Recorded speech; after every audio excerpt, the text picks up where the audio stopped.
Tier lists are bad, so let's go ahead and make one for the 174 trinkets that are part of Darkest Dungeon 2 as of the Void Between Us patch. Okay, so why do I say that tier lists are bad? Because if you've watched this channel and watched any of my more guide-style content, I say it pretty frequently. The simple fact of the matter is that there is no definitive tier list for any game. Any of the kinds of games, at least that I like to play, have enough nuance and enough situationality to them that you're not going to be able to reliably say, this is good, this is bad. So I don't think that tier lists are an effective tool, but I think they sponsor a lot of really good discussion. So I am making this guide in order to find people who disagree with me and spawn discussion about some of the applications that I may have missed. I think the most useful thing that will probably come out of this guide is that as we talk about individual trinkets, I'm going to discuss some of the situational benefits as I see them. When do they come in handy? What are they good for? What classes do they synergize particularly well with? Etc. So, without further ado, in our alphabetical list, we begin with Adrenalizing Ash. Adrenalizing Ash is round end speed token 15% of the time and gain on miss daze token 20% of the time. The huge fundamental problem that makes Adrenalizing Ash verging on useless is that the speed token is round end, which means you can't really play around it. An example of playing around it would be if you were playing and you had it on a jester. If it was round start and you got the speed token, you could choose to use something that would daze you in order to cancel it out with the speed token. But because you don't know if you're getting the speed token until after you've acted, it's almost never useful, and gain on miss 20% of the time is probably going to fire more frequently than the round and speed token that you can't really play around. For that reason, I'm putting it in F tier. I don't think I would ever use this token. That moves us on to Anatomical Map. Apply on hit, adds one random negative token 90% of the time, and one random positive token 10% of the time. This is a Plague Doctor only trinket, and I would say that it's a solid B tier. I think this can have some really good high rolls. You can get some good blind tokens out of it, maybe an occasional handy daze token on a cardinal or a deacon, but for the most part, it's not going to be game changing, and I'm going to replace it with something else. Now, on to our first trio of greater, minor, and regular. We're starting out with Anchoring Charm. Of all of these, I think that the Greater Anchoring Charm is pretty solid in one particular situation, which is why it is going to go into the situational bin. That is the Leviathan fight. In the Leviathan fight, it has been my experience that I don't like entering into that fight without my front two people capped on move resist. That means I want them at 100 move resist or as close as I can get, and the Greater Anchoring Charm is a great trinket to move me in that direction, give me that little bit of extra oomph. The reason you want the move resist is because the undertow ability, the ability that the hand uses that pulls one of your characters underwater and takes them away from you, is based off of the move resistance. Now, to that end, I think that the younger siblings of the Greater Anchoring Charm, first and foremost, the regular Anchoring Charm is probably in the situational barely category. Like, I might use it for the Leviathan fight if I just needed to eke out a little bit more. And last but not least, the minor Anchoring Charm is right down there in the trash category. I don't see much value for it at all, and probably wouldn't equip it over something else for the Leviathan fight. Moving back to Plague Doctor trinkets, we have the Annotated Textbook, which is melee skills 10% crit, if medicinal herbs is equipped 50% healing, turn start if first vulnerable token. This is a really solid trinket. I'm going to put this in, I think, A tier. And the only reason that I keep it from going into S tier is simply because I think its value is specific to the surgeon path of the Plague Doctor, who's going to be using Incision a lot. So I like it. I don't love it. I think that even for a non-surgeon, the medicinal herbs value, that 50% healing given, is actually pretty awesome, to the point where I might inch it up into S tier, but I think it's still hanging back just a smidge. After that, we have Appalling Apron. This is one of the new ones that was added with the recent patch, The Void Between Us, and I really like this trinket. It's sold at the hospital, I believe, for 70 baubles, and it has a lot of stuff going on. So first and foremost, if you are bleeding, blighted, or burning, it takes those away and replaces them with 2 regen. That's the first bit here, turn end, turn start. So you're gonna take 1 round of the damage, because at the beginning of the turn you will gain the regen, and at the end of the turn you will lose it. And then if a restorative item is equipped, you gain more healing, but you heal less. So there's a couple places where I really love Appalling Apron. First of all, I think it is a strong tank item. I could see this being fantastic on a leper, right? You have your leper tank, they're intimidating regularly, their solemnity gets buffed by healing given, they're getting regen off of any time they get dotted. It's just really nice in that case. The other place, though, where I think Appalling Apron stands out, and towards the end of runs I'm really excited to have it, is on occultists, and specifically warlock occultists, because this is going to give you so much healing off of the burns that an occultist is getting. So occultists get burns off of unchecked power, and this right here is going to be amazing because it's going to keep on consuming those burns so they don't stack up, and it's going to be giving you regen. You can say the same thing for the arsonist, because they light themselves on fire. But overall, I think this trinket is really exceptional, and I put it in S tier and have had many runs get to the grand finale, beat bosses, etc., and felt really good about them and felt like Appalling Apron contributed a lot. Armory Key. This used to stink. And now it's not so bad. So if armor is equipped, plus 15% max HP. If a weapon is equipped, plus 15% damage. What is really interesting about this is armor and weapon are now tags that we see on trinkets, and also tags that we see on combat items. So I believe the bone saw counts as a weapon, and there's a few others.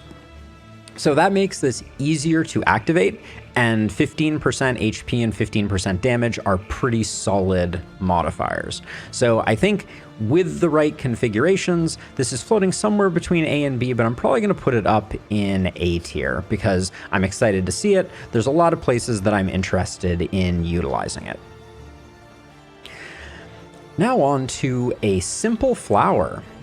Gain on move resist, heal 2, gain on stun resist, gain a block token, and gain on crit with a melee skill, stress.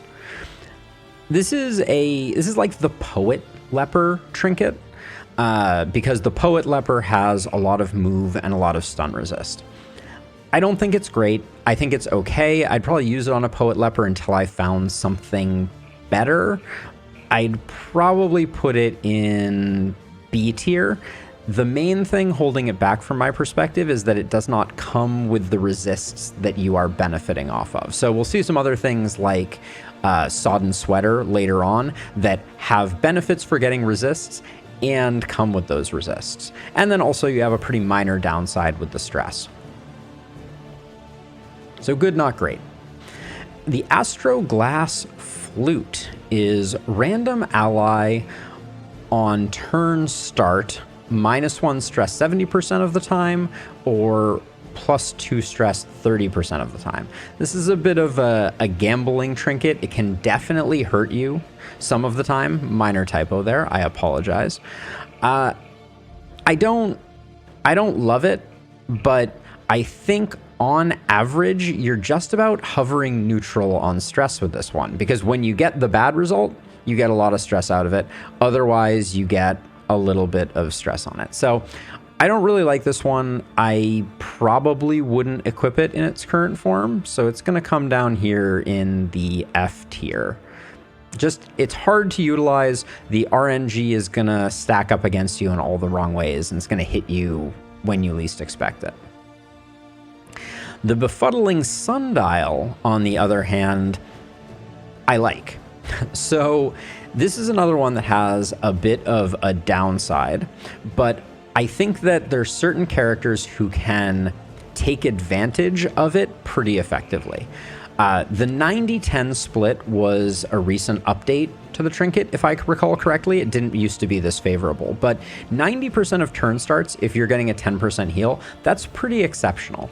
And the 10% of the time where you get some stress, you need to have a hero that's going to be able to slough off that stress. So to that end, I think Leper primarily. You're going to be able to use Solemnity to take away 3 stress without it being capped, and that's going to work relatively well. You can probably get away with it on a Man-at-Arms as well, or if you have a Jester in the party, but having a heal 90% of the start of turns is very powerful and puts this solidly in the A rank as a trinket I would use with tanks.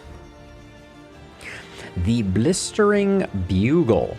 Turn start, you get a taunt token. Gain on miss. If you are first, gain a vulnerable token. It's kind of lackluster from my perspective, unfortunately. I think that turn start getting a taunt token has become more valuable as they have nerfed some of the taunt skills in the game. If you're unfamiliar, the two that I'm talking about are the Man-at-Arms' Retribution, which now can only be used every other turn, and Toe-to-Toe on the Hellion, which used to give 3 taunt in its upgraded form and now only gives 2.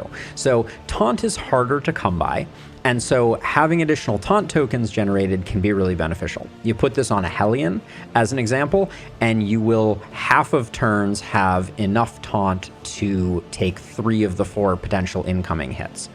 That being said, I'd probably only use it in the early game until I found something better. I don't find that I need a full set of a full complement of taunt, and there are better ways to get it anyways. So this is going to live in the B tier for me. Good, not great. Bloodied Branch. Gain on crit with a melee skill, a strength token. If it bleeds, skill has 33% bleed dealt, and when moving, if rank 4, get stressed out. So I like this. I think it fits well with some of the identity of a Hellion. The problem with it that keeps it from being a really exceptional skill trinket from my perspective, is that the bleed dealt here is mostly only usable for rank 2 Hellion, and I like to play my Hellions in rank 1.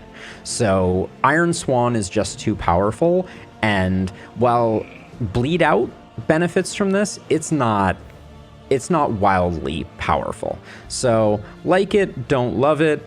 Also doesn't come with any crit of its own, and you're not always getting the strength token. It could always give you the strength token, and I still don't think it would be that exceptional. But I'm going to put it up here in the B. I would use it if it came about, but I'd be looking to replace it. Now we have the Bouncer's Belts. So the Greater Bouncer's Belt, I'm going to put this one in the B tier. I don't think it's really situationally valuable. I think 25% healing received is good, but not great. Don't think there's much more to say about this one. It might be useful against Focused Fault just because it has a healing debuff, but I haven't found itemizing against that to be very effective. It stacks up too quick. And then as for these other two, I mean, let's start with, this is the regular Bouncer's Belt. 15% move resist, I don't really care, so it's only 5% less than that, but a negative is a negative, and then I'm not really itemizing for healing, so I generally throw these away. Brilliant Brew, on the other hand, is pretty sweet. So +2 blight duration, if diseased, -20 move resist. +2 blight duration is just strong. In fact, it's incredibly strong for a Plague Doctor, and it is up there among the strongest abilities, because from my perspective, the Alchemist Plague Doctor is by far the strongest variety of Plague Doctor, and 2 more Blight Duration is a ton more damage in aggregate, especially if you're thinking about using Cause of Death. For that reason, I think Brilliant Brew lives up here in the S tier, and I'm not sorry about it in the least. The Bulwark Band. Turn start, we get a dodge token 15% of the time, and when we miss, we get a blind token. It's okay. I don't mind it. I would throw it on a tank in the early game. It's definitely in that B tier where it's not amazing, but I think it's okay, and I would use it. Busker's Haul. I really like Busker's Haul. So random friendly end of turn in rank 1. So if you end your turn in rank 1, a random friendly is going to get a positive token. Your self solo skills are going to grant crit, and if your relics are less than 25, you're going to lose some damage. So it has a bit of a downside, but you can play around it very effectively. This is, from my perspective, one of the defining Jester solo finale items. I think it's really good. The crit token, when it shows up, you start with finale, you go into that, you start with solo, you go into finale off the crit token, and you're blowing things up immediately at the beginning of the next round. So I like it very much. I think it's a great one, and I'm excited every time I get it. I don't think solo finale is the best Jester, but this trinket makes it significantly better, and I would play almost any Jester with Busker's Haul that way. Buttressing Band. 10% crit on turn start, and if you miss, you gain a vulnerable token. Crit is just really good. It's stress healing, it's solid. This is not S tier by any means. The downside is a little annoying, but I put it solidly in A tier, and I'm excited when I get a Buttressing Band. Calibrating Censer is gain on miss, a strength token, gain when hit if speed less than 2, a block token. So there's places where I like this. I like this on tanks where we're potentially missing a lot because we've picked up a lot of blind. I like it on lepers. I like it occasionally on highwaymen who are using Grape Shot Blast against things that they are missing with some frequency. But if you're not getting the speed bonus, it's a pretty mediocre trinket, but I like it and I'm excited for it when I get it. So I'll put it in the A tier. Will I? I might take it down to the B tier. I don't think it's that exceptionally good. Having to miss to get the strength token is painful, and the block token really could be 100%, and then I think it would be A tier. Carved Bodkin.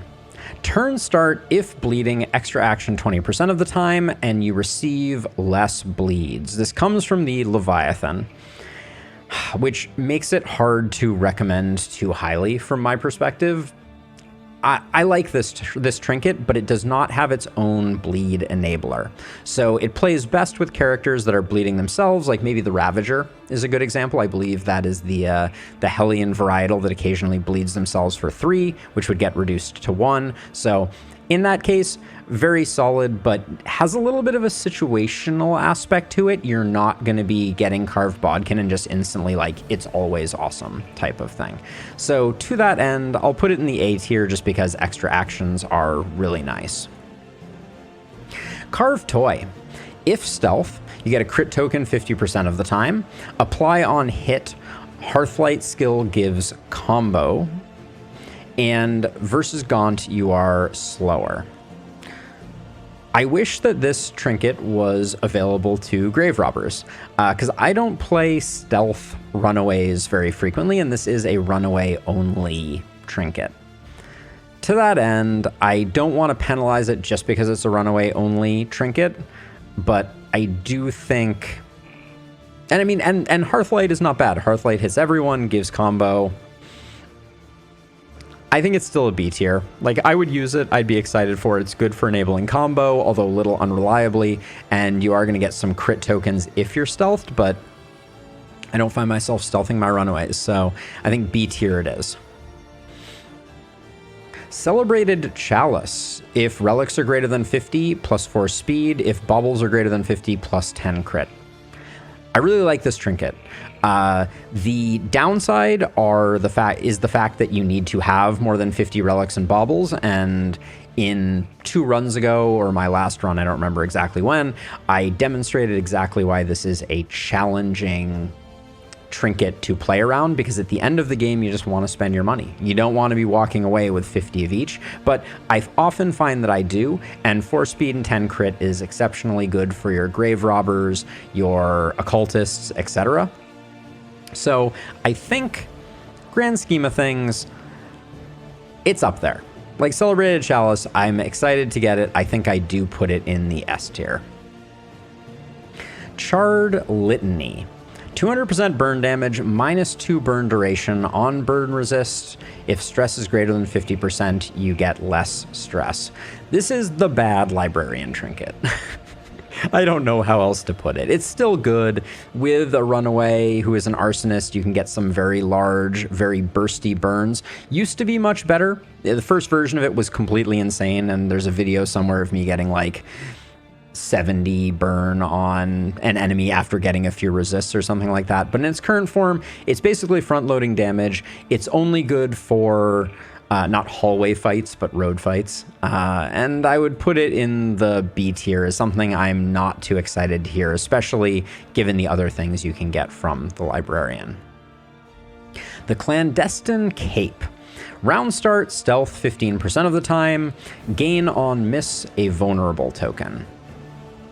I wish the stealth percent was higher. I really do. I think in its current form, I can't really put it above B tier. I want to like it. I want it to get buffed. I want to see more stealth percentage, but without that, it's too hard to recommend, because you're going to be missing sometimes, especially if you're going for like a Nightsworn Grave Robber with Lunge Pirouette or something like that. You're going to be missing sometimes, and so the stealth isn't showing up frequently enough, and misses are kind of an inevitability. The Clarifying Carcanet is if your relics are above 100 plus 20% HP, if your baubles are above 100 plus 20 damage. It has an even higher requirement than the goblet, and the benefits are a little less impressive, although still good. So you're not getting the crit, you're not getting the speed, which are things that I think I value slightly more than max HP and damage. So I'm surprised that this one has the higher thresholds, but I put it in the A tier, I think, pretty comfortably. The Clasp Knife. 25% bleed chance. If you are bleeding, -5% crit chance. Bleed chance is not really what I am looking for, unfortunately. Like, I think it's okay. I'd put it on a Highwayman or a Jester early on, just to kind of like land my bleeds more reliably, especially a Jester who's using Harvest with some frequency. But it's definitely not an endgame trinket. I think it just lives here in the B tier pretty comfortably. Another trio for us. We got the Greater Cleansing Censer. I mean, if I was going into the sluice, or I was running a leper, there are worlds in which I would use the Greater Cleansing Censer for a while, and then I would probably let it go. The regular Cleansing Censer, really not great. I'll put it on a hero very early on in a game and replace it as soon as I can. And the minor, even more so. Really not great, not that interested in taking them anywhere. The Cleansing Clasp. Turn start, if your relics are above 25, destroy 1 negative token. I like it, I don't love it. Very, very easy to enable, which is good. And destroying negative tokens can be useful in certain circumstances. I'd enjoy this in the Shroud, where the blinds are popping up from time to time.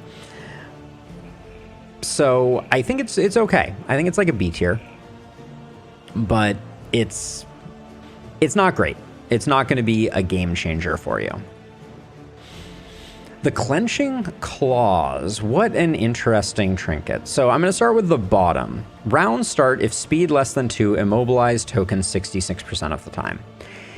if only it was 100% of the time. That's the first thing I'm going to say, because I think that if this guaranteed immobilization on a slow hero, there's a world where it could be very useful.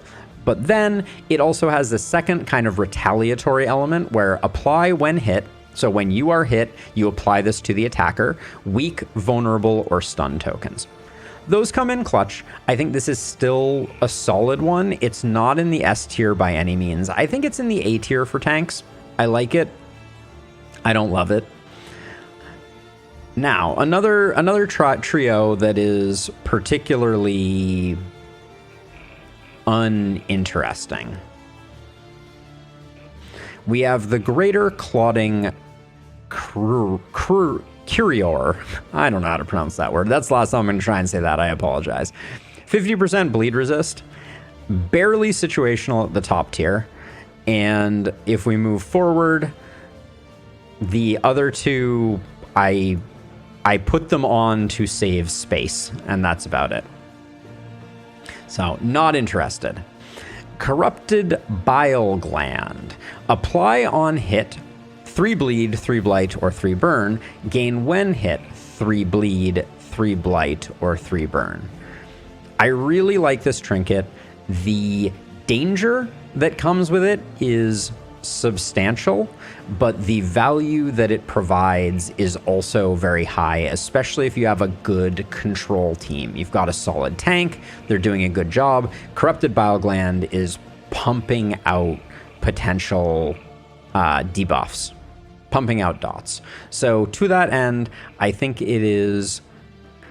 I'm between A and S, if I'm being honest. I think I'm going to put it in S tier. I think it's at the bottom edge of S tier because its downside can really mess you up pretty badly, but it's strong.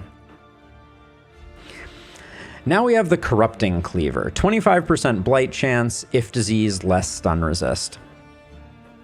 Again, I think I probably undervalue the blight chance, bleed chance types of trinkets. They're good, they make you a lot more consistent, but just because I like the Alchemist Plague Doctor, I might put this in A tier, but it's right on the bottom edge, verging on B tier, just because it's not increasing your damage. And I think that, I've said this a lot, but damage itself is where it's at. If you kill something that you otherwise wouldn't have killed because you had more damage, that is very strong. Landing a blight you otherwise wouldn't have landed is kind of a version of that, but you get the picture. I think it's better generally just to do more damage. The Covert Cloak. If the flame is below 40, stealth token 66% of the time, range skills ignore 66% of death blow resist. I like this a lot. First of all, if you're running Infernal, you can lock in that less than 40 flame anytime you want, and then ignoring death blow is just really nice, makes killing those exemplars that little bit easier. I actually think the only thing that's keeping me, I think it's S tier if you are running someone who can take advantage of it, like a Grave Robber. And now we come into the hardest to evaluate trinkets.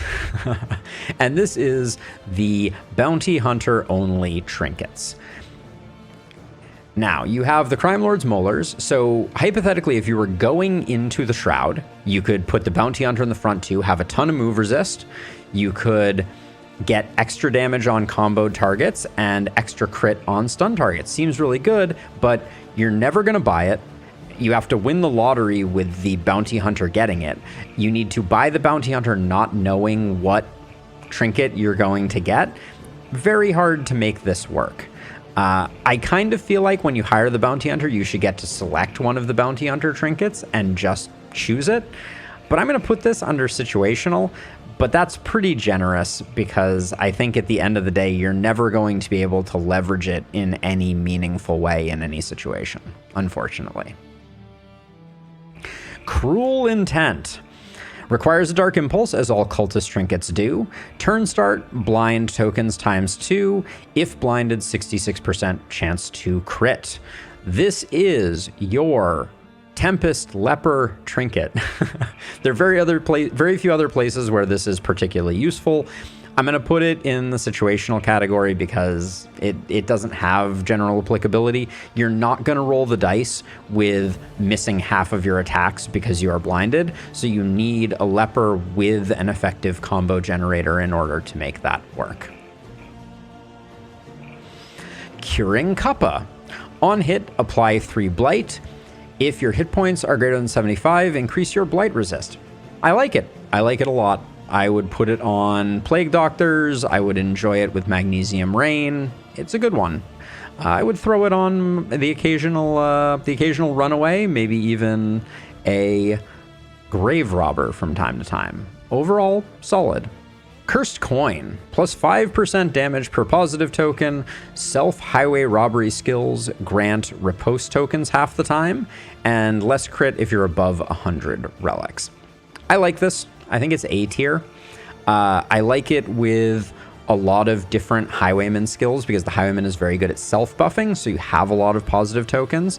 I think Highway Robbery is great for stealing tokens, which can also buff up your damage, and getting a little bit of extra riposte is really nice. It's very easy to avoid the minus 15% crit, so A tier it is.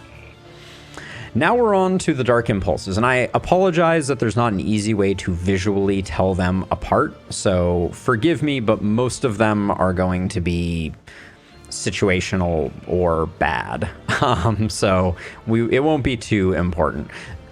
For context, these are primarily valuable because of the cultist trinkets that they enable, so you're going to use them not because they have innate value, but for other reasons. Bleed Resist, I'm not that interested in. I think it is F tier. Blight Resist, same thing, not that interested in it. Burn Resist, light. I'm going to put this in situational because I would throw this on my tank for the Librarian fight, as an example. Debuff Resist is probably one of the few that's going to crack into the B rank. I would toss this on a Leper, although it would nerf their damage pretty substantially, so we're mostly talking about a Poet Leper.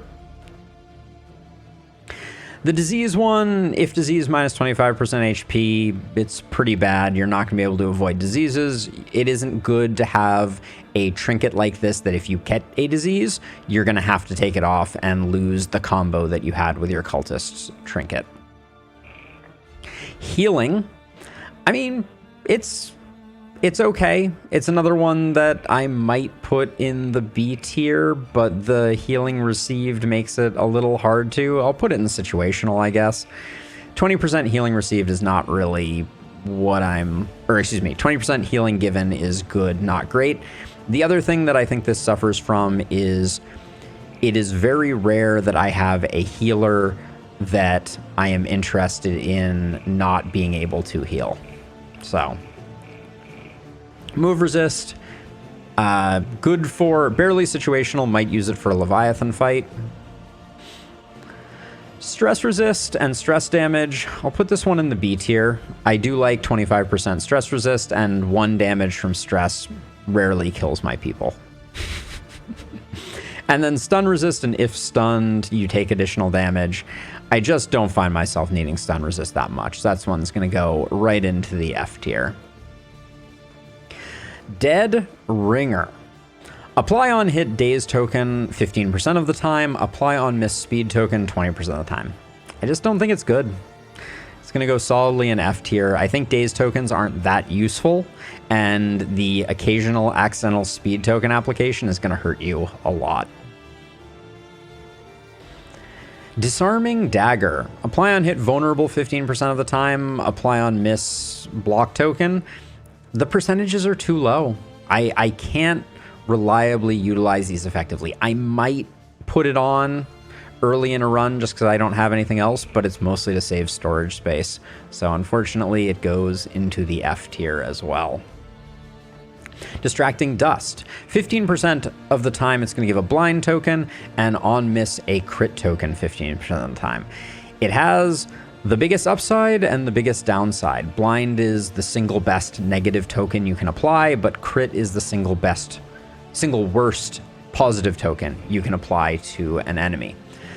So with that, again, still, it feels like a lottery I don't really even want to enter into, so it goes into the F tier, unfortunately.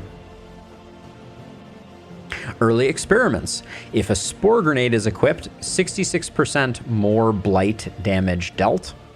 Apply on hit, Disorienting Blast comes with some blight, and Incision skill doesn't bleed.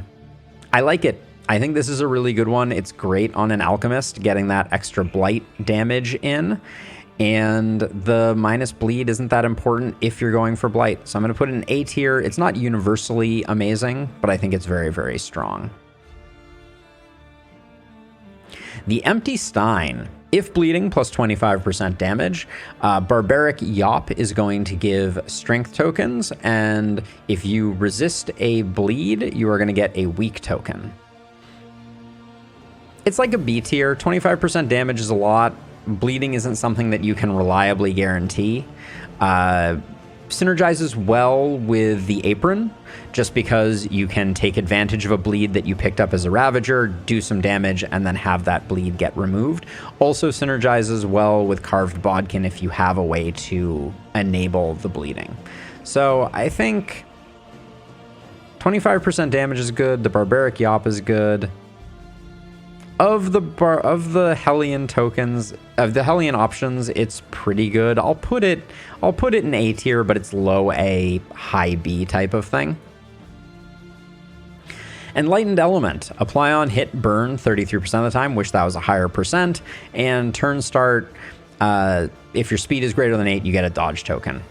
I really like this one. It's not the best of the best. I'm going to put it in A tier, though. It is better than the previous Librarian item, Charred Litany, wherever you are. Yeah, in B tier. I prefer it over Charred Litany by quite a bit. Dodge tokens are just really nice to have. I usually have some speedy folks, and getting some extra burn out of the equation is nothing to sneeze at. Eyes of the Void. If stress is exactly 50%, apply on hit 5 bleed, burn, and blight. If stress is exactly equal to 50%, gain a stress if you when you hit something. I've never figured out how to make it work. I can't reliably control stress. I think I'd have to bring laudanum on other heroes, mineral waters, a bunch of things to be able to constantly dodge in that space, and I find it's just not something that I can reliably make work. And as a result, I have to put it in F tier, even though the upside, if you can make it work, is probably incredible. Like, this is an insane amount of damage if you can land it. Maybe I leave that in situational and pretend that someday I'll figure out how to use it. Because it's cool. Faceless Visage. Each enemy on combat start, shuffle 100% of the time. Each ally on combat start, shuffle 5% of the time. There's some fights where this can really be transformative, but it can also, shuffling the enemy can be as negative as it is positive, unfortunately. So I'm going to put it in situational. There's certain fights, like I might entangle. I think I would probably reliably enjoy Faceless Visage because you have Bullseye Barret, you have the drummer, etc. And I think that it can shuffle those at the very beginning before the move resist buff shows up. So I think it's good. There's some value to it. There aren't a lot of places where I think it's wildly beneficial, though. Fate's Foreteller.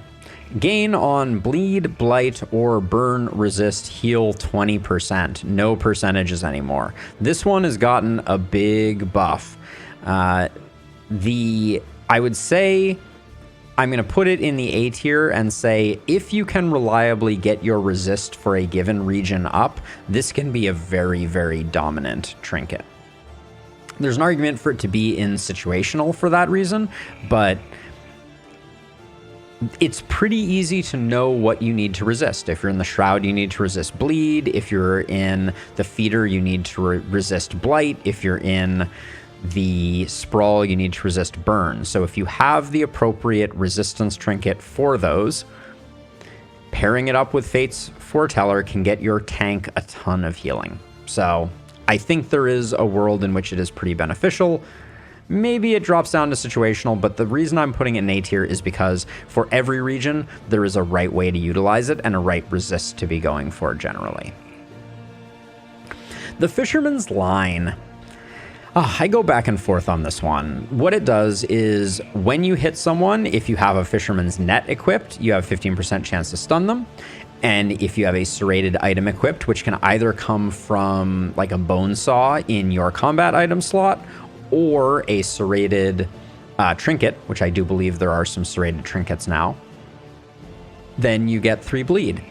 I like this. I think it's solid. I enjoy using it. The stuns come in really handy, especially if you have a bit of AoE. Good. The Fishmonger's Gloves. Apply on hit if serrated item equipped. We just discussed that. 2 bleeds 66% of the time.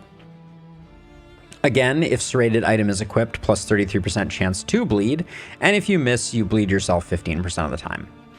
This class of items, we're going to see it again with Tinderbox, which is very similar to this, I really like. You're adding a little additional bleed to the equation. You're also, if you enable it, adding more chance to bleed. So more bleed plus more chance to bleed is a big thumbs up from me. It goes into the A tier. Footman's Grog. Turn start, convert vulnerable to block and weak to strength. It used to be so good. It used to come with a flat damage reduction.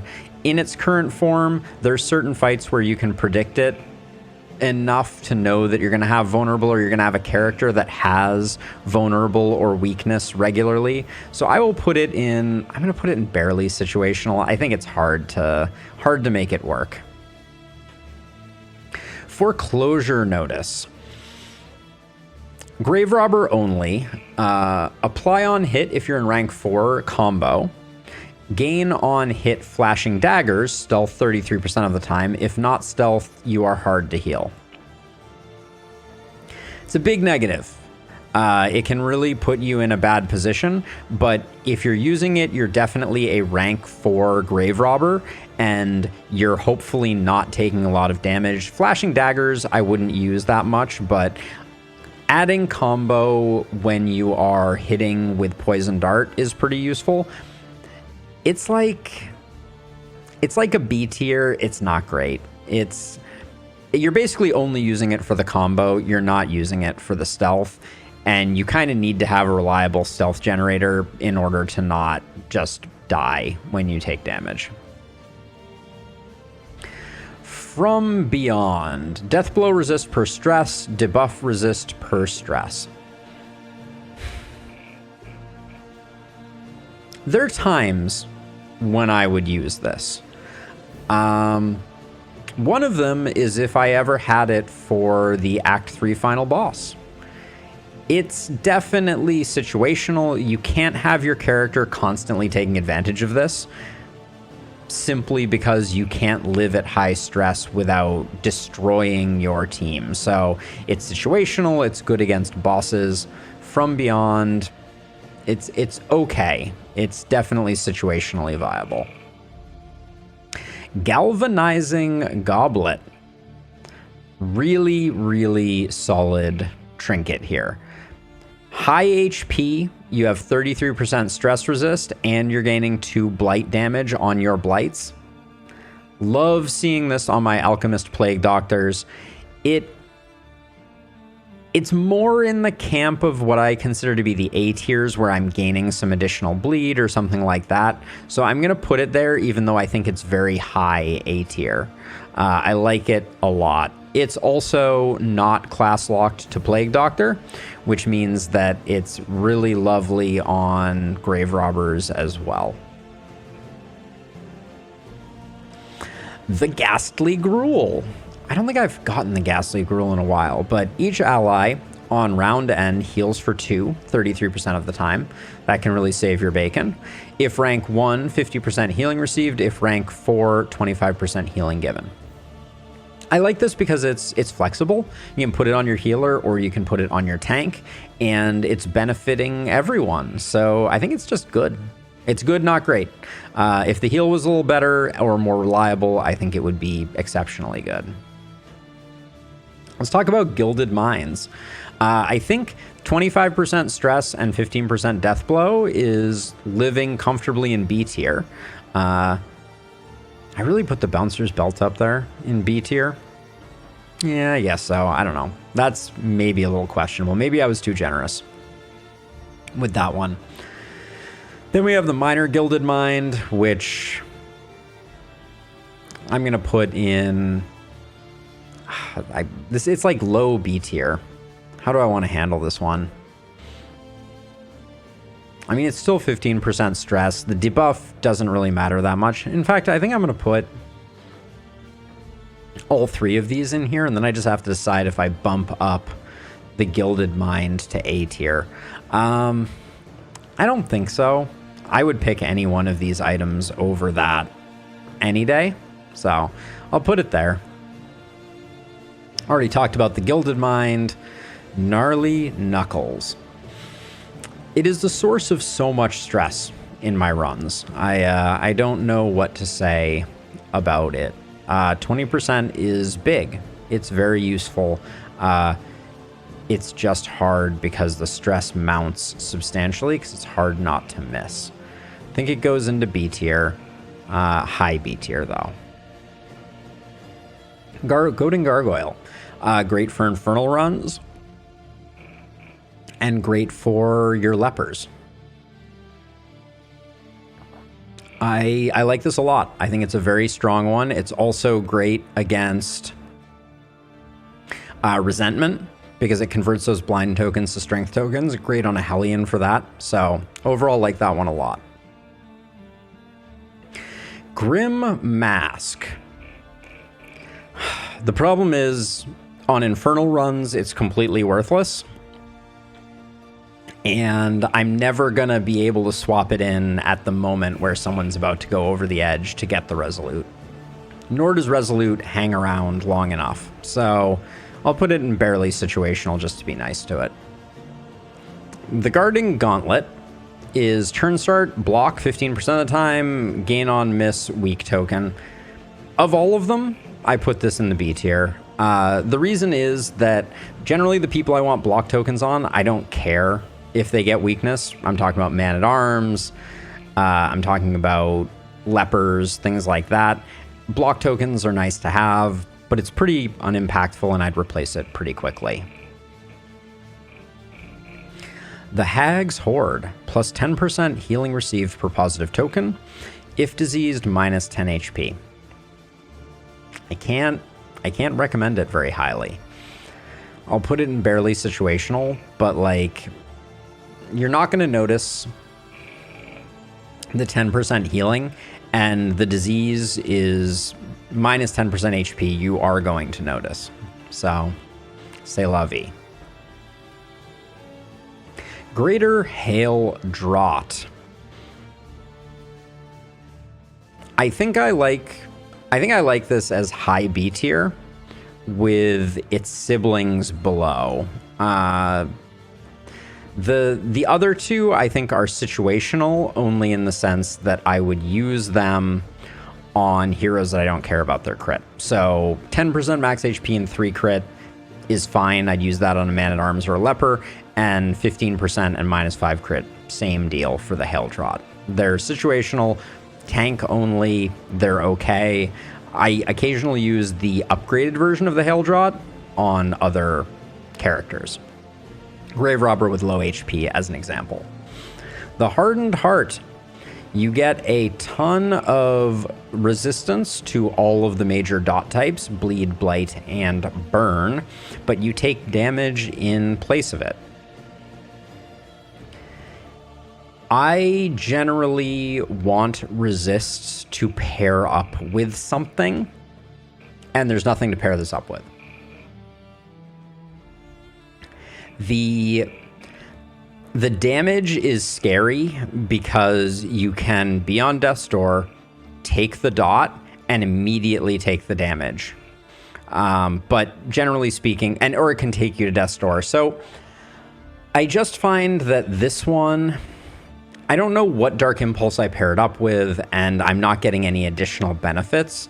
I kind of feel like this should do damage to the enemy that you resisted the dot from. Then it would be super cool. But as it is, I haven't found a use for this one. So I'd be very curious. If you're rocking the Hardened Heart and love it, please let me know where and how. Hastened History. I like throwing this on a random hero that is not super slow to avoid the speed token. If your speed is less than 2, you get stunned 10% of the time. But random ally on turn end gaining a speed token is, again, not useful because you can't predict around it, but it can occasionally get rid of a daze token or something like that. So I'll put it in B tier. I think it's okay. Heart-shaped padlock. If your HP is good, your chance for resolution is 25, is increased by 25%. Still B tier. I can't imagine when I would use it over something else, but I see the value. Greater Heartseeker, 10% crit chance. We put the we put the goblet from the Antiquarian up here in S rank. How do I feel about 10% flat crit? No questions asked. I think I like it a lot. I think I put it here because almost always I will find someone to utilize it with. The Heartseeker with the minus healing received, I'll put down in B tier, and then the lowest minor one, 3% crit is so minor, I don't think I'm really interested in it, so I'll put that in F tier. Heat Shield. How you doing? Situationally, I like using it against the Librarian. The lesser version of it, the minor one, I think is pretty crummy. And the middle one is barely situational in the sense that I will occasionally use it against the Librarian, but I'm not excited about it. Hierarchy of Sights. If your stress is greater than 5, you get more damages. If your stress is greater than 7, more, and if your stress is greater than 9, more. The problem is, as your damage goes up, you eventually melt down, and you lose your damage buff. But in its current form, it is just hard to utilize, but it is some big damage, especially against bosses that are going to be stressing you out. So I'll put it in the B tier. Hint of Home, 15% chance to gain regen. If diseased, minus 10% damage. I like this trinket a lot. I think for tanks, you're potentially generating a lot of regen, which is super helpful, and you don't care that much about their damage. So I like this one quite a bit. His Rings. Poison Dart lands its blights more often. If it crits, it blights for more. And if you're rank 1, you take more damage. Pretty easy to stay off rank 1. So I like this one. I think it's an A tier. I'm excited to equip it on my Grave Robbers when I get it. Idle Thought. Plus 100% damage, minus 30% damage per round. So your damage falls off a cliff, basically, as you go through the round. I think it's okay. For road fights that are relatively short, I think it's pretty decent. So I'll put it in the B tier, but it's bad against bosses. It's bad against surprise longer fights. It can be... I like putting it on things like Occultists who can switch over to healing at the end of fights, or Jesters who can swap over to stress healing at the end of fights when things are more under control. So it's not terrible, but you really, really, really need to not lose that first action to get benefit from it. Inert Indica. On stun resist, gain 1 positive token. Gain when hit if stunned, regen 2. This is solid. Put this on a Poet Leper, it can be okay. They have very high stun resist, so you're going to gain a lot of positive tokens from it. And also, if you are stunned, you're going to get some regen, although it's pretty unlikely. I'll put it in the B tier because it is a bit situational. The Inevitable End, leper-only trinket. Break ignores death blow.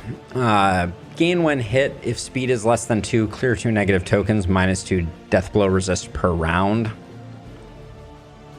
Can use it on things like Focused Fault because death blow is so important.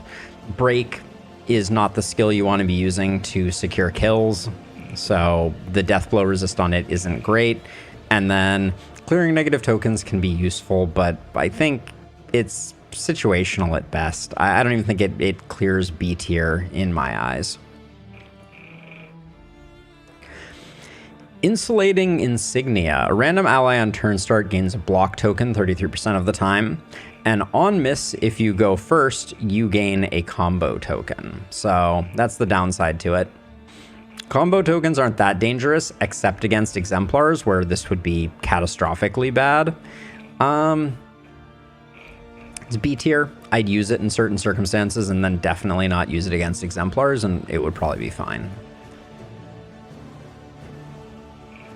Jealous Whisper. If a Dark Impulse is equipped, if you move, you gain a positive token. If you are moved by a friend, you gain a positive token. And if the enemy moves you, you get wrecked and lose all your tokens. I haven't made it work yet. I've tried a couple of times with juggle comps, but a lot of my juggle comps end up turning into go to the general and get the trophy that locks you in place, because being reliable is more important than anything else. So I see potential for it. I'll put it in B tier. I think that it has applications, but you're also getting random positive tokens. So high roll versus low roll is a big difference here. Kitchen Knives. If you crit, you heal for 2. If the enemy has Blight, you crit for a lot more. And if you resist Blight, extra action 20% of the time. The extra action is very hard to utilize. The extra crit is really nice. And the heal on crit is also nice. So I put this solidly in A tier, thinking about using it on alchemists primarily, with maybe a side of Grave Robber. The Knitted Blanket, 100% burn resist, burn causing skills deal more burn damage, and -25 against Gaunt. I actually think this is quite good. Gonna put it in A tier because I think the Arsonist loves the burn resist, and it synergizes really well with the Arsonist because you're dealing more burn damage, and who cares if Gaunt are causing you to do less damage. So Knitted Blanket, very, very good. Laden Lantern, unfortunately, not so great. I'm gonna put it in B tier. If I'm running a survivor and I just want to land my burns, I might use this until I find something better, but it's pretty mediocre. Leather Strop, more bleed duration, and if you're bleeding, you're more susceptible to disease. I like this one a lot. I think this goes into A tier. Plays really well with Highwaymen, as an example. So I think that's a reasonably good balance point for it. I'd use it on a Hellion in rank 2, although I don't use Hellions in rank 2 as we discussed before. Jesters benefit greatly from this with Harvest, etc. Well, if it isn't the Locked Jaw, I think it's okay. I think it's like a B tier. It's not amazing. It might be almost A tier just because you're able to land your dots so reliably, but it takes up 2 slots, and that hurts it so much. I've said this before, and I will say it again here, but the thing that cultist trinkets need is, I think the Dark Impulse needs to go in a 3rd slot. So you have to have one in order to enable the cultist trinket, so you have to go find one in order to be able to use it, and then these need to be toned down so that you can pair them with other things. Anyways, end soapbox, moving on. Misstep. 75% max HP, minus 50 damage. This is going to be one of the rare A-tier cultist trinkets. 75% max HP is just a lot, and I want my tanks tanking. I don't care if they're doing damage. So this is fantastic on a man-at-arms, even though their retribution is doing nothing. This is fantastic on a poet leper, even though their intimidate is potentially hitting for 0. I still like it. Mortal Ward. This is one that I had to go back and double check because I thought it did different things, but turns out that it gives you a crit token, a dodge plus token, and -2 stress when you're on death's door. I would be interested in this token, in this trinket, if it came with a clear 4 dots. But without that, I think it's just too scary. Maybe it's good against, like, the Focused Fault, as an example. So I'll put it in situational. Like, I might use it there because it might keep my tank alive for 1 round. But I think that's about the only place I might use it, because I'm guaranteed to end up on Death's Door. All right. Moving on. Nautical Compass. It's going to give you 1 of 5 things. 1 pip of stress, a strength token, a dodge token, a crit token, or a block token. I think this is a very good trinket, especially when it gives you crit tokens. Anything that's giving you crit tokens is a good trinket in my book, but also the strength is lovely, the dodge is lovely, and the stress does have a tendency to build up over time, so you need to have an answer for it, but if you have an answer for it, you're going to be very happy. The Obsidian Drone Pipe. Random enemy at turn start stunned 33% of the time. Random friendly on turn start 10% of the time. I like this one. I generally think that I can get around most of the downside for it, but I'm not super excited about it because its negative is going to hit at the wrong moments a little bit. So I worry a bit about it. So B tier for that one. I'm not super excited about it, but I think it's okay. The Oversprung Pocket Watch. The recently nerfed Oversprung Pocket Watch. Here's the thing. The stun can be resisted. That's what makes this 50-50 not a break even. I think in its current form, where you're going to need some stress, you're going to need some stun resist. Maybe you even need it from the Greater Anchoring Charm or something like that. It's going to take up some additional space, but I put it A tier. There are certain folks who have innate stun resist as part of their paths, like the Poet Leper, that could take good advantage of this, but it's not quite the S tier that it used to be, where I think these percentages are more like 75-25 or something of that nature. So go figure. Parrying Patriarch. Dodge becomes Dodge Plus at the end of your turn, and if you are slow, you get a weak token. The slow is very unlikely to have any effect because the characters I'm using this on are generally dodgy characters like Grave Robbers and Highwaymen. As a result, I think I put it in low A tier. This is amazing with Take Aim. Get a bunch of dodge plus tokens, can be very, very powerful. Peculiar Pods are nice. Plus 25% debuff chance is exceptionally good for landing blinds.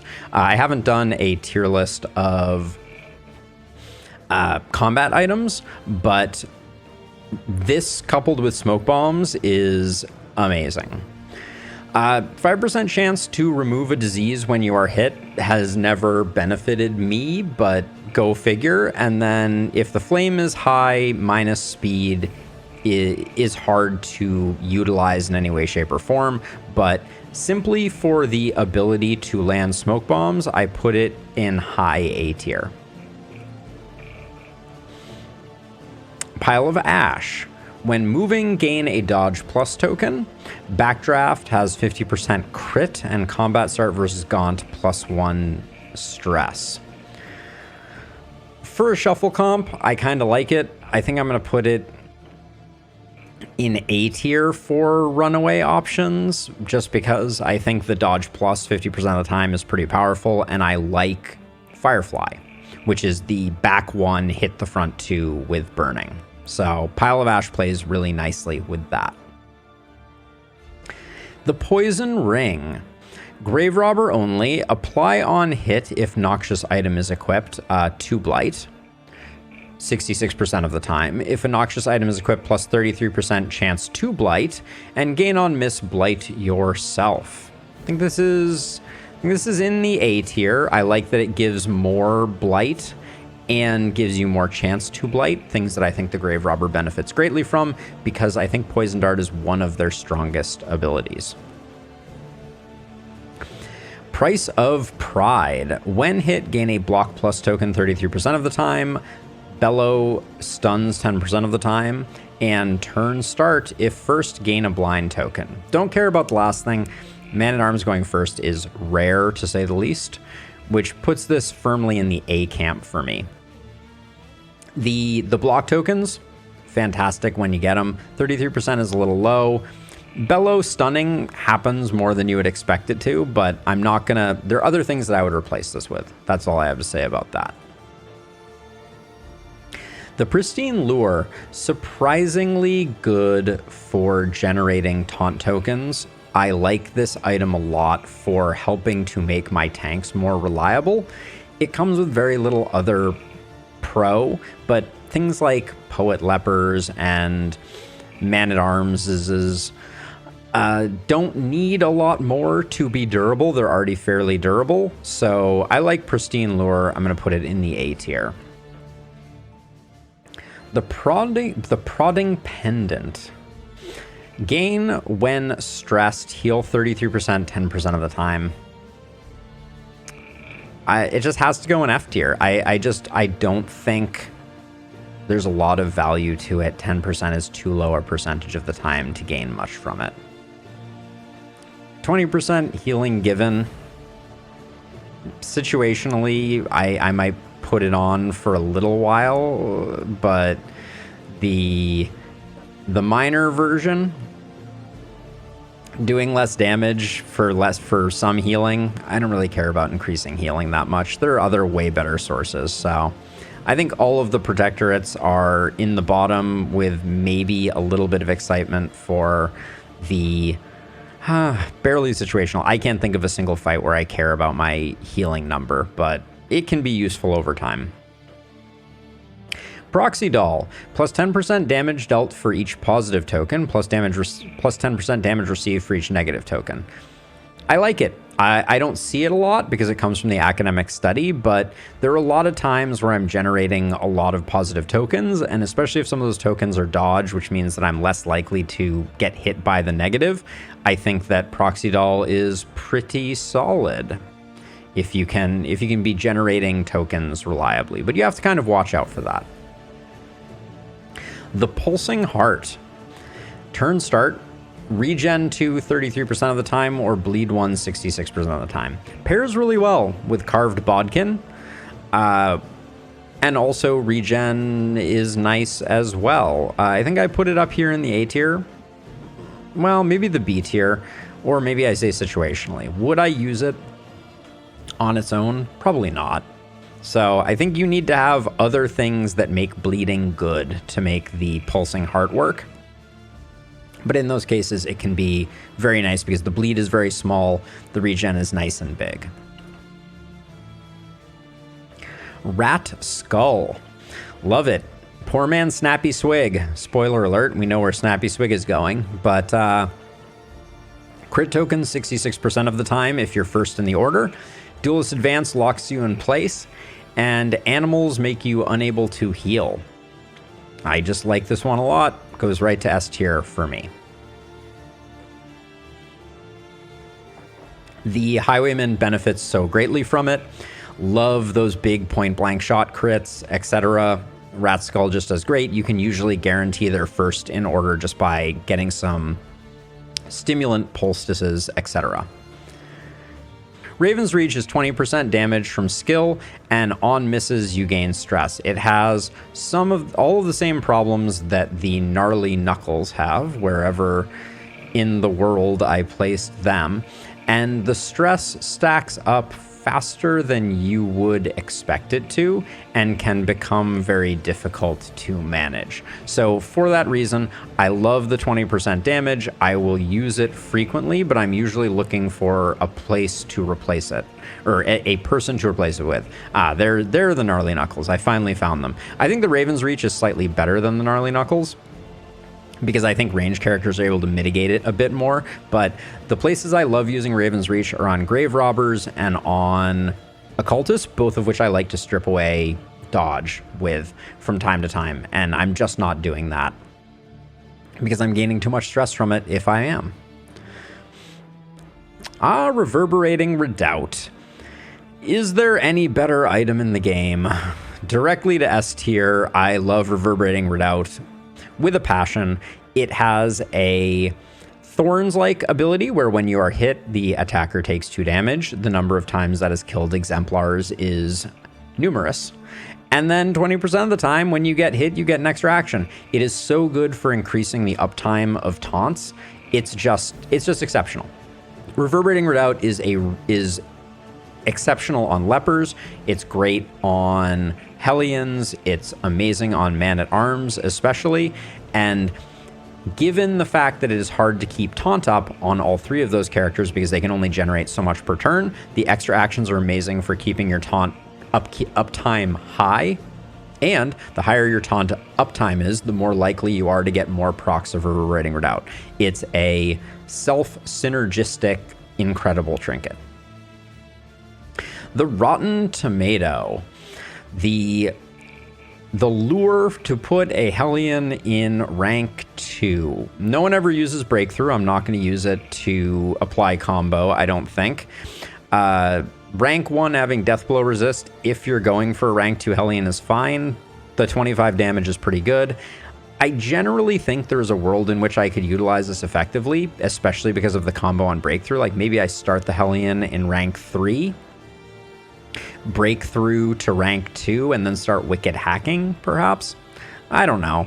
I haven't used it a lot, but we'll drop it in A tier just to acknowledge that 25% increased damage, although positional, is quite good, and Breakthrough granting combo at a high percentage could be very beneficial as well. The Rousing Recorder. Random ally on turn start adds a positive token to them 33% of the time, and if the flame is high, your debuff resist goes down. I mean, it's an RNG trinket. I'm not going to use it over a lot of other things, so it'll go to the B tier, but it's not bad. Has very little downside, and positive tokens can high roll pretty effectively. The Rousing Ringer, on the other hand, is apply to an attacker when hit if flame less than 40, Daze token.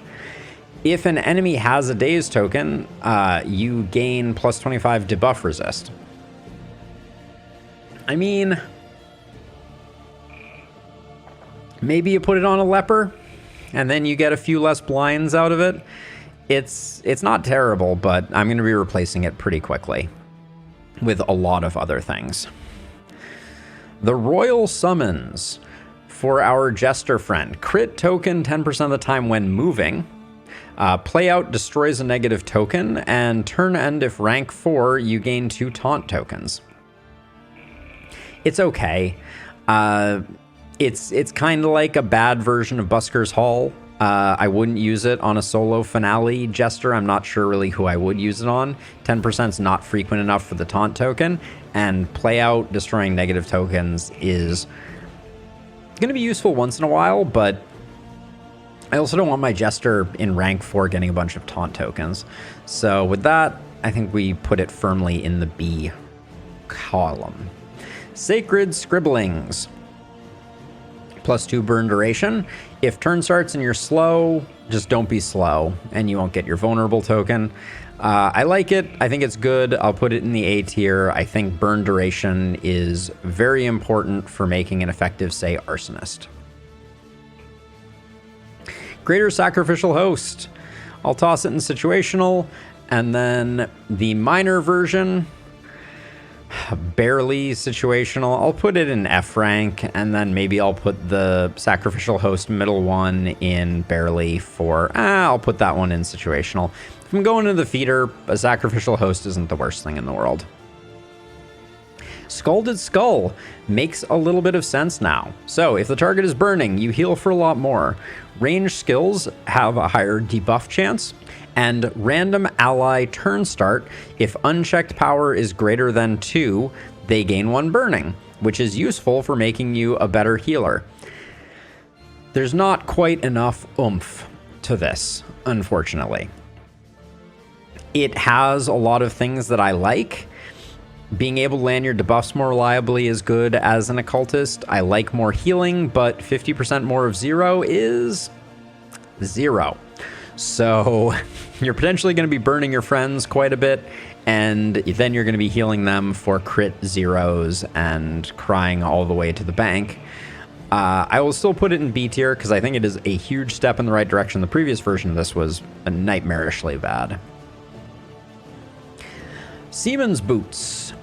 When moving, if your speed is low, gain a block token. When moving, if your speed is high, gain a dodge token. I like it in shuffle comps. It doesn't crack the A tier, though, if you ask me. So take that for what you will. Next up, we have the Seeing Sphere. So let's see. Turn end, convert vulnerable into unchecked power tokens. Sorry, that got cut off a little bit. On hit with Demon Pull, add a random negative token 66% of the time, moved by an enemy at a random negative 33% of the time. I like it. It's okay. I have not found a lot of great ways to create vulnerable outside of, like, if you have Daredevil on your occultist, which can be quite good if that plays correctly. I think this ekes its way to the A tier just because of the Demon Pull portion of this. You can get some good negative tokens out of it, and I do like the convert. Maybe I put this in situational. It's like high situational. Like, if you can make this one work, it can be really effective, but you're struggling a little bit. So, I don't know. Selfish Motivation. Plus 30% damage per negative token. Turn start, add 1 random negative token. It's going to be blind every time, and it's going to ruin all of your fun. And unfortunately, I have tried to make it work before, and it's just always bad. Love the idea, don't love the execution. Severed Finger. If enemy is bleeding, plus 25% damage. Slice off skill, bleed dealt is increased, and then plus 25% bleed resist. I think it's a solid A tier. I really also love it with the Intermezzo Jester doing solo finale, because your solo applies a bleed, which then means you do 25% more damage with the follow-up finale. Love that. Puts it in A rank. I'm excited to see Severed Finger when it shows up. The Shambler's Eye. Okay, this is what I thought the hierarchy was. Okay, now we found it. The hierarchy and Shambler's Eye are very similar. So, melee skills, and I don't know if this is melee skills. I need to check that. I think it might just be 10% damage per stress, and it doesn't say melee skills, but I need to check on that. Gain on crit, Binding Shadows grants an unchecked power token if you crit with it, and then minus 10% healing per stress. I like this. You're usually sitting around 3 stress if you're not having a great time. 30% damage is great. More unchecked power with high crit builds is very nice. And the healing is a little scary, but not too bad. Puts it solidly in the A rank from my perspective. Good occultist trinket. Greater Sharpness Charm. Get on up to S tier. I love 20% damage with no caveats. What can I say? Minor Sharpness Charm. You get firmly put in situational, because I love that you have -2 speed. That helps me to enable Reverberating Redoubt and other speed-related things. Same goes for your sibling, the Sharpness Charm. Might even put Sharpness Charm in B tier, because I just like the 15% damage and can usually play around the speed. Speed manipulation is important in this game, and these are the trinkets that do it. So actually, to that end, I think I'm going to put both of them in B tier because speed manipulation is just good and damage is good. So I'll put those there, but the S rank one is just 20% free damage is great. The Shimmering Crown. If you have 100 relics, you heal 100% at the start of combat. If you have 100 baubles, your stress is zeroed out at the beginning of combat. It can be okay. You can juggle it around and you can do a lot of work with it. So I think I'm going to put it in A tier because if you have it and you are willing to shift it around and you don't mind losing other things, you can zero out your party's stress, heal up whoever needs healing. You just need to have the relics and baubles to do it, which usually isn't that hard to do. Looking at it, there's part of me that thinks it might go to S tier because it just invalidates travel healing and gives you a really easy way to get rid of stress. But I'm going to leave it in A tier, I think. Sickening Silence. I have had this on 2 recent runs, and I have not been able to get a disease to enable this. If you have a disease, when you get hit, you give 6 blight, which is insanely good. Some diseases aren't that bad, like Tarantism. I think this has a ton of potential, but getting and keeping diseases can be really hard. So I'm going to put it in the B tier, wishing that it was a little bit better. The Silent Treatment. Round start, you gain stealth. If you are stealthed, you gain a bunch of crit. If you are not stealthed, you take double damage. Again, I'm going to say this is a rare A tier. I think there are several characters that can benefit greatly from this, and this is a lot of crit. I love this on potentially occultists. I love this on grave robbers. Those are the 2 main ones. Runaways also, I think, can be pretty good with it. So Silent Treatment, I dig it. I don't use it very frequently, but I wish I used it more. Skeleton Sight. Gain on bleed, blight, or burn resist -2 stress. This is one of those ones that I would love to be able to pair with the Hardened Heart. But I can't. But that being said, it pairs really well with the, you're going into the sprawl, you have the greater heat shield. So I'm going to put it in the A rank because I think it's great for controlling stress and you can be smart with the way that you utilize it, but it's not insane. Smoldering Hymnal. If you're on fire, your speed goes up. If you are the first in a round, you gain a strength token and you gain extra action on kill. Easy S rank. Extra action on kill is amazing. Strength tokens for your speedy boys are great. Works amazingly on occultists who have a tendency to burn themselves. Same for arsonists. I often put it on my highwayman who is just going first regularly. Strength tokens are awesome. Extra actions are double awesome. No questions asked on that one. Snap Judgment. Round start speed token plus 10% speed minus 75% healing received.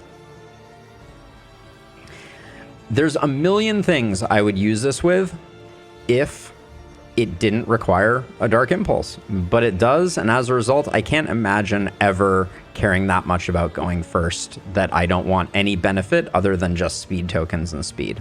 It's not good. Moving on. Do I even need to talk about it? Snappy Swig is insane. I don't use it for the burn dealt very frequently, but 50% chance of a crit token if your speed is greater than 8 is S rank. Easy. S rank Snappy Swig. The category was built for Snappy Swig. Sneaker Standard. Each hero on combat start gets a stealth token 33% of the time. Each hero on combat start, if flame greater than 75%, gets a taunt token. First half is not good. Second half is not good. Don't know what to say about this one. It's the definition of F rank in my eyes because you're going to randomly get stealth tokens on your man-at-arms, which is going to mean that hits that would have just accidentally gone to them before, man-at-arms or tank, are not going to go there. And then you're going to have taunt tokens generated on the wrong people when your torch is high. Both of these are bad.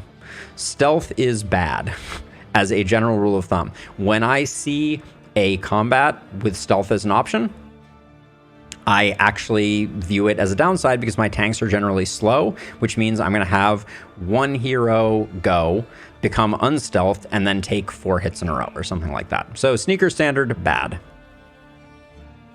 Sodden Sweater, recent great come up. I love this item now. It has bleed resist and move resist.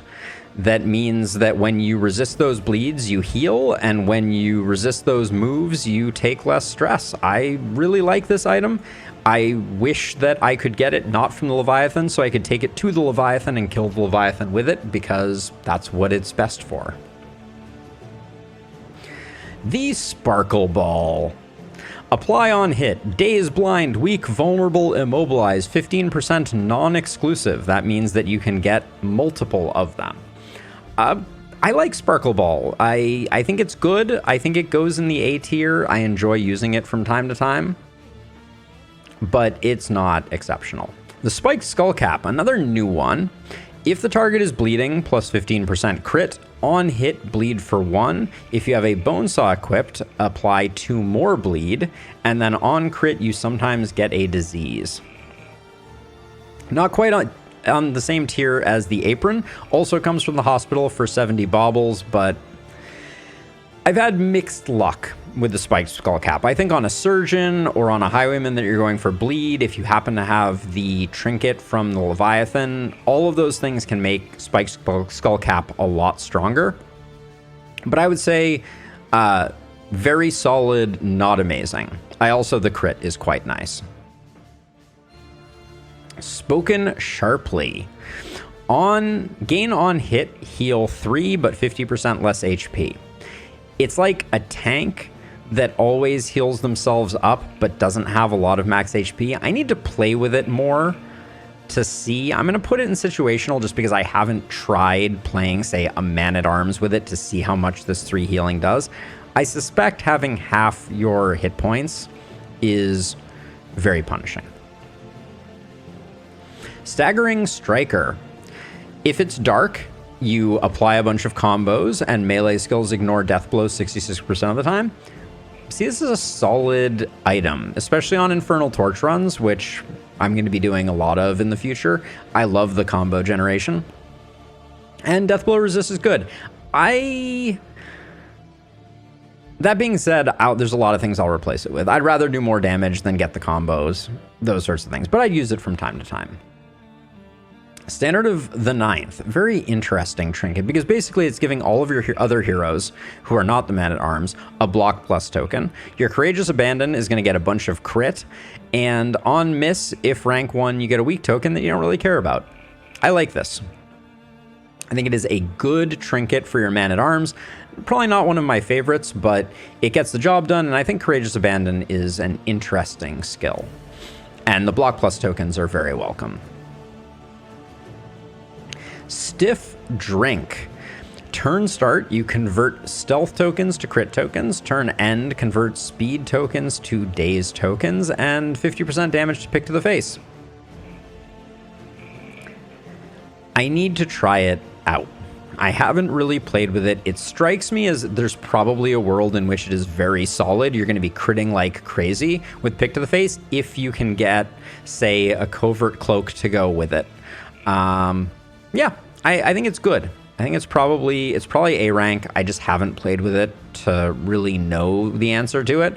But the speed to daze is a little annoying, but you're probably not generating speed if you're like a rank 3 Grave Robber. So I think it's probably pretty good. Stirring Snuff. It's a lot like Adrenalizing Ash. It's just not impactful. I mean, I guess 15% of the time strength tokens are good, and then weak tokens on miss aren't that bad. So maybe I'll put it in B rather than down here where Adrenalizing Ash was in the F rank. But I think it's not amazing. It's outclassed even by a lot of the other things in the B rank. Stone Mount. Convert block to block plus. Gain on missed if first in the turn order +1 stress. I think it's S tier. It's S tier primarily for Man-at-Arms, but Retribution generating 2 block plus tokens is like run-definingly good. So I think it lives up there in the S tier, despite being kind of innocuous looking. Storage Room Key has been improved, so it's generating block tokens for all of your other heroes 66% of the time. Emboldening Vapors is giving regen 66% of the time, and your battlefield medicine gets worse. If only they would make the regen 100% of the time. And what I would do to fix this, because I think it needs fixing, is I would make Ounce of Prevention block all the time, Emboldening Vapors always regen 2, and make battlefield medicine minus 50% or maybe even minus 75%. So it's only removing the dots. And then I'd put it in like A tier, because I think it would be really interesting to have a reliable causer of regen. But in its current form, I can't imagine ever using it. I think it's F tier.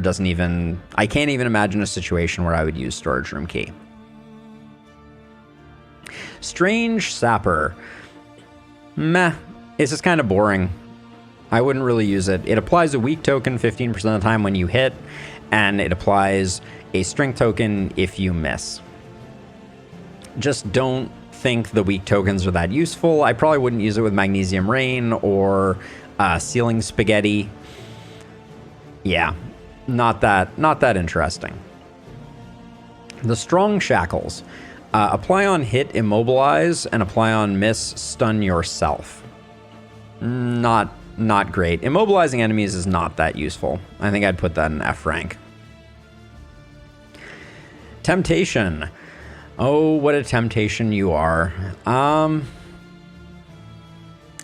think it is a item that I would be very, very, very, very afraid to use against any boss or any major encounter, but for road battles might be pretty good.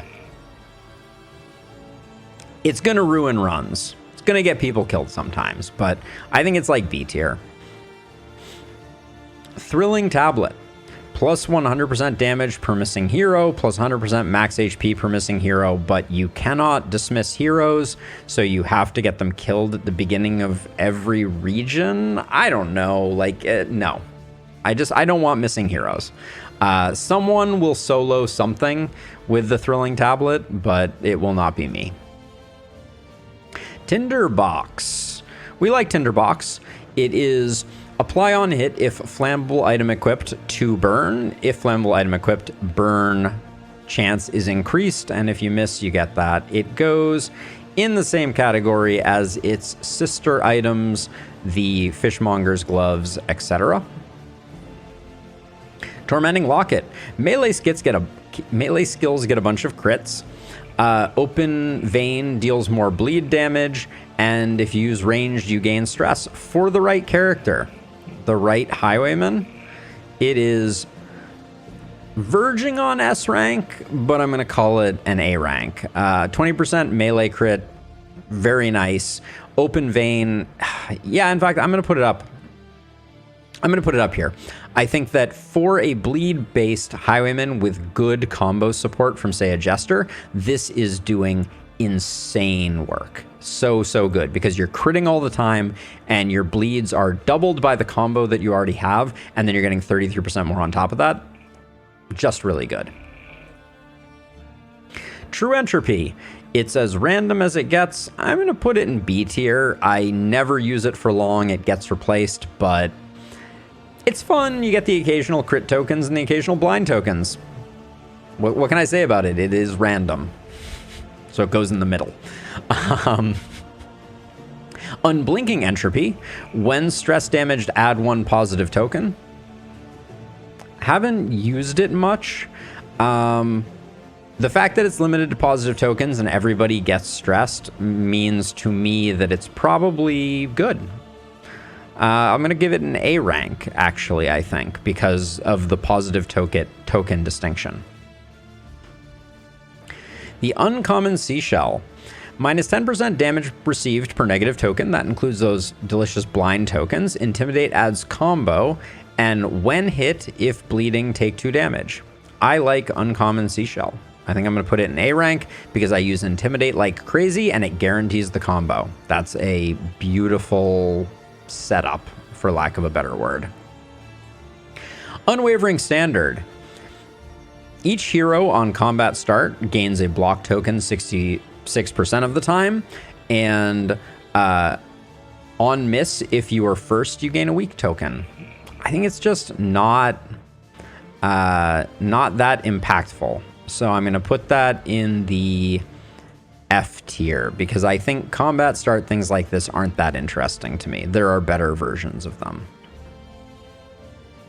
The Undeserved Commendation. Rank 2, 25% more hit points. Command gives a crit token. I believe the crit token is given to the man-at-arms, though, not to the target of command. And then if you're in rank 1, if you move into rank 1, you gain 1 stress. I don't mind rank 2 man-at-arms. The crit token going to the man-at-arms, I think, pushes this to a B. Plus 25% HP I like, so I would use it. If the crit token was given to the thing that they were commanding, I would probably put it in A. The Utility Belt. Caltrops has a higher chance to debuff. Flashbang grants blind. Hurlbat grants weak. It's good.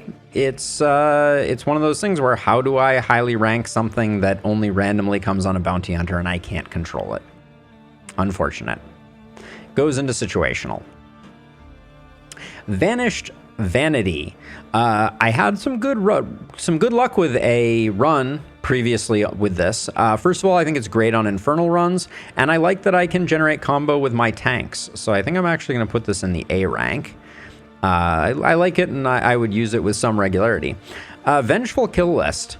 I could see a world in which this one could be super fun, and you could have just a crazy bounty hunter with like plus 30% damage from getting all the kills, maybe even more than that, and then ignoring death blow is cool. But I mean, how do I do that? I can't orchestrate that, so I'm going to keep it in situational, unfortunately. Greater Wolf's Blood. No downside, all speed.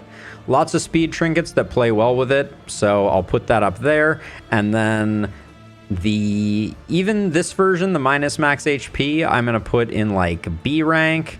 And then there are certain times where even the worst of the Wolf's Bloods I would use to enable a particular trinket.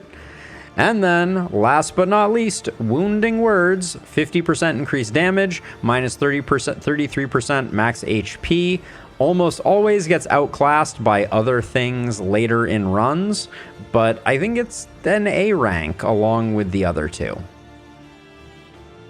So, my voice almost gave out a few times during that. I think I've just been recording a few too many videos here and there, but that's the tier list. Drink it all in. I'm curious, please let me know. Were there any things that I missed out on? Any bad decisions? Things that you just think I totally missed the potential in? Please let me know down in the comments. If you are interested in Darkest Dungeon 2 and you're not hanging out in the streams, I would encourage you. I play every Wednesday from 9 a.m. to 2 p.m. Sometimes I go longer. We've had some great runs as of late. And yeah, if you want to talk in more depth about this kind of stuff, my Discord, which is linked below, is the best place to get in touch with me. Recommend other games you think I might like. Tell me that I'm an idiot because fill in the blank was the best trinket and you ranked it poorly. All those things. Let me know in the comments or let me know someplace else. But for now, that's the tier list, weighing in at like an hour and a half. Those who made it to the end, I salute you. And if you want to see more content like this, toss me a sub to let me know that you liked it. Toss me a like, all the good things, all the standard YouTube engagement stuff. And I will see you in the next one. Bye-bye.